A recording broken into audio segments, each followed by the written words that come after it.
क्या था कि m-1/2 is equal to 1 - m-2/3। इस क्वेश्चन को करने का तरीका थोड़ा सा अलग से है, थोड़ा सा दिमाग जो है वो यूज़ करना है यहाँ पे, ठीक है जी। वो क्या है कि जैसे कि आपके पास लिखा हुआ है m-1/2 इज इक्वल टू में 1 - m-2/3, ठीक है। तो थोड़ा सा कंप्यूटर की लिखाई में और अपनी लिखाई में थोड़ा सा यहाँ पे दिमाग लगाना, वो ये कि जिसका पान कुछ नहीं उसका पान 1 और जिसका पान कुछ नहीं उसका पान 1। यहाँ पे क्या कर दो, सबसे पहले 1 और 2 का एलसीएम ले लो, तो 1 और 2 का एलसीएम क्या आ जाएगा, 2 आ जाएगा। क्रॉस मल्टीप्लिकेशन तो 2 × m करोगे क्या हो जाएगा, 2m हो जाएगा। माइनस लगा दोगे और फिर क्या हो जाएगा, ब्रैकेट में लगा दोगे आप क्या, m-1। यहाँ तक क्लियर है। चलिए जी, इज इक्वल टू में इधर 1 और 3 का एलसीएम 3 आ जाएगा और 3 1 ज़ा 3 माइनस क्या हो जाएगा आपके पास, ये हो जाएगा m-2 हो जाएगा, क्योंकि 1 × m-2 करोगे तो m-2 ही आएगा। अब क्या कर दोगे आप, यहाँ पे लिखोगे 2m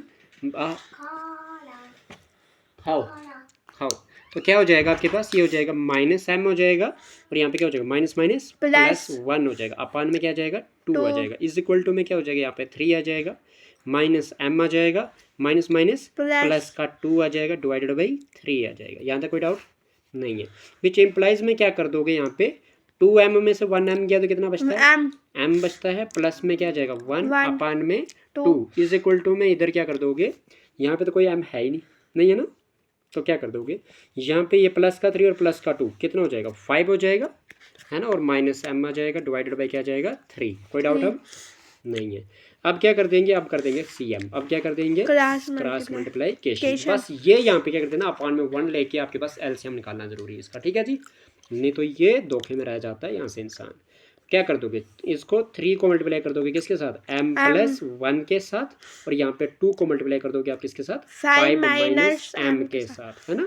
तो विच इम्प्लाइज में क्या हो जाएगा, 3 × m करेंगे तो 3m हो जाएगा, प्लस में 3 1 ज़ा 3, 2 5 ज़ा 10, माइनस 2 × m करेंगे तो 2m हो जाएगा, ठीक है जी। तो विच इम्प्लाइज में क्या हो जाएगा कि आपने क्या कर देना, m वाली टर्म एक साइड कर देनी, 3m में माइनस का 2m इस साइड क्या हो जाएगा, प्लस का 2m हो जाएगा, प्लस का क्या हो जाएगा 2m हो जाएगा। इज इक्वल टू में क्या मिल रहा है, 10 मिल रहा है, प्लस का 3 माइनस का 3 बन जाएगा। विच इम्प्लाइज में आपके पास 3m + 2m करेंगे तो 5m, 3 + 2 कितना होता है, 5 होता है, तो 5m आ जाएगा। इज इक्वल टू में 10 - 3 करोगे तो 7 हो जाएगा। विच इम्प्लाइज में आपके पास m की वैल्यू क्या जाएगी, 7 अपान में 5 हो जाएगी। अब आई समझ। चलिए जी, अब कर देते हैं पुट, ठीक है।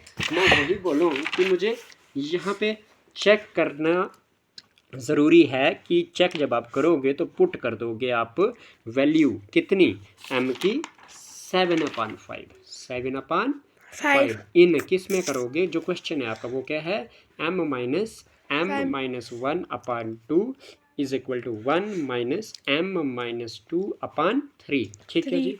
अब क्या कर देंगे, अब जहाँ पे m है वहाँ पे डाल देते हैं हम क्या, 7/5 माइनस यहाँ पे m की वैल्यू क्या है, 7/5 माइनस 1 और जिसका पान उसका पान 1 होल डिवाइडेड बाई क्या 2, ठीक है। इस तरह से करना थोड़ा टफ नहीं हो जाएगा, हाँ हो जाएगा ना। तो इसको सीधा करते हैं पहले, ठीक है ना, इसको क्या कर देते हैं, सिंप्लीफाई कर देते हैं। देखो कैसे, जैसे उधर पीछे किया था, है ना। एलसीएम ले लेते हैं इनका, क्या ले लेते हैं एलसीएम, 2 और 1 का एलसीएम क्या जाएगा, 2 आ जाएगा। 2 को डिवाइड करेंगे मतलब 2c × मल्टीप्लाई क्रॉस मल्टीप्लिकेशन करेंगे, 2m माइनस ब्रैकेट में m-1, है ना जी। इज इक्वल टू में क्या हो जाएगा, 3 और 1 का एलसीएम 3 और 3 को मल्टीप्लाई करेंगे 1 के साथ 3 माइनस m-2, ठीक है जी। अगेन यही स्टेप दोबारा रिपीट हो गया। विच इम्प्लाइज में क्या कर देंगे हम, यहाँ पे ये लिख देंगे 2m minus m minus plus 1 अपान में 2 इज इक्वल टू में क्या हो जाएगा, 3 माइनस m माइनस प्लस 2 अपान में क्या हो जाएगा 3। अभी भी ठीक कर दो इसको, कैसे कि 2m माइनस m करोगे तो क्या हो जाएगा, m 2m में से 1m गया, m बचता है, m + 1 अपान में क्या 2 इज इक्वल टू क्या हो जाएगा, 3 + 2 क्या हो जाएगा 5 माइनस m अपान में 3। अब कर दो m की वैल्यू पुट, है ना जी।